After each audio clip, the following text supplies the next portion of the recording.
मंडी हिमाचल में कंगना रनौत की क्या हाल है? कंगना रनौत डिफ़िकल्ट है चुनाव। उसकी एक ही आशा है किरण है। प्रधानमंत्री की रैली हुई अभी 3 दिन पहले, 60-70 हज़ार लोग आए। बहुत शानदार रैली हुई थी। ज़्यादा भी हो सकते हैं, कई बार पहाड़ों पे लोग बैठे रहते हैं, ठीक से काउंटिंग नहीं हो पाता। बाकी उसका मुकाबला कड़ा है। वहाँ की जो कॉन्स्टिट्यूंसी है वो राजा की अपनी पुश्तैनी कॉन्स्टिट्यूंसी है। वीर बहादुर सिंह पहले सीएम थे 2-3 बार, उनकी वाइफ थी फिर वीरभद्र सिंह जो है, हाँ। और उसके बाद में वाइफ प्रतिभा सिंह रही। अब उनका लड़का है जो वहाँ से लड़ रहा है, पुश्तैनी विक्रमादित्य जो लड़ रहा है, उनका पुश्तैनी कॉन्स्टिट्यूंसी उनकी जो है।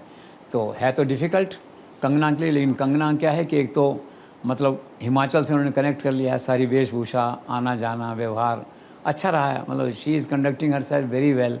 और उसकी तकदीर ये भी कि प्राइम मिनिस्टर की एक रैली हो गई जिसे कहते हैं, तो वो थोड़ा इम्बैलेंस चल रहा था, जो वो बैलेंस हो गया है। तो now there are fair chances of her winning the poll against Vikramaditya. और ख़ास बात है नरेंद्र मोदी जो गए अभी, तो उन्होंने टारगेटेड अटैक किया उस फैमिली पे। परिवारवाद का मुद्दा उठाया उन्होंने कि पहले आप थे, आपकी पत्नी थे, वो आपका लड़का चुनाव लड़ रहा है। लोगों को कन्विंस करती ही बात है परिवारवाद की। दूसरा उन्होंने कहा कि आप यकीन रखना 1 जून के बाद ये सरकार नहीं रहेगी विक्रमादित्य की यहाँ पे। पता है पहले हम लोग सरकार गिरनी थी, पहले नहीं गिरी थी, दैट वे जो है। तो Kangana I think has almost won the election courtesy and thanks to Narendra Modi कि वो रैली हो गई उनकी वहाँ पे। और अनुराग ठाकुर के हिमाचल में क्या हाल है? वो तो विनिंग है। वो तो चुनाव लड़ने पता नहीं क्यों गए, प्रचार करने नहीं जाते तो भी जीत जाते हैं जो है। तो मैं हमीरपुर गया एक बार, मुझे मेरे शशिकांत शर्मा अपने कंसल्टिंग एडिटर, वो मुझे ले गए कि चलो आज हमीरपुर दिखा के लाते हैं। हमने कहा चलो भाई। तो गए हमीरपुर, वहाँ पॉपुलर हैं, शायद 5वीं बार चुनाव लड़ रहे हैं। He is so young dynamic, ऐसे दिखते हैं, लगता नहीं कि 5वीं बार चुनाव लड़ रहे होंगे, 4थी बार चुनाव लड़ रहे होंगे, लेकिन लड़ रहे हैं। तो शहर में सड़कों पे इधर उधर कोई मुकाबला ही नहीं है।